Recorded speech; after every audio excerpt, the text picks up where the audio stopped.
This man was shot and his life was hanging in the balance. To his even greater despair, when he dialed the emergency number, the operator taunted him verbally and even maliciously hung up on his distress call. At this time, a policewoman came to have a meal with her colleague. As soon as they arrived at the door, they noticed something was wrong. This store usually had a booming business, but today it seemed unusually deserted. There wasn't even a single customer in sight. The policewoman immediately became vigilant and then quickly entered the store to check. Police!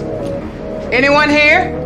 When they got to the kitchen, they found it was in a mess and there was a pool of blood on the floor. Something had definitely happened here. It was not until they reached the end of the kitchen that they finally found the critically injured boss. But before they could ask what had happened, the boss passed out. The policewoman quickly called for backup and learned that the rescue team would take at least 15 minutes to reach the scene. She immediately called for her colleague outside to help. Fortunately, Maddie used to be a nurse, so she gave the boss's wound first aid treatment. When she saw that the boss had no pulse, Maddie laid him down and started doing CPR. To ensure continuous blood supply to the heart, the policewoman brought an empty bucket and raised the man's legs. After the two of them carried out a series of rescue efforts, the boss finally came to. But what he said next surprised them. After hearing this, the two of them were hardly able to believe it. Hang up.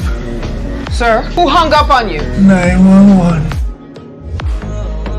Back at the rescue center, Maddie was very angry and reported the matter directly to the supervisor. The supervisor thought it might be due to poor signal or an accidental hang-up, but Maddie felt there was definitely something fishy about it. On the other side, at the call center switchboard, an old lady who had worked there for decades was still repeating the same actions. In just a few minutes, she maliciously hung up more than 30 emergency calls. The average call duration was less than 10 seconds. Even if the callers were on the verge of life and death, she still didn't have the patience to listen to them, and she didn't feel the slightest bit of guilt. Instead, she took it as fun. At the same time, Maddie also obtained the call recording. 911, what is your emergency? Hey, Aruba, he shot me. What? What did you say?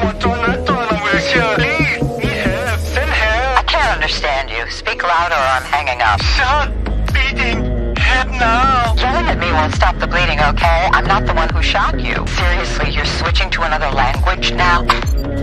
After listening to the recording, the two of them were completely stunned. After a subsequent investigation, they found that in the past 7 months, the old lady had maliciously hung up more than 2,000 emergency calls. And the reason she did this was really astonishing. It was just because she was in a bad mood after getting divorced. Finally, the old lady would face corresponding legal sanctions.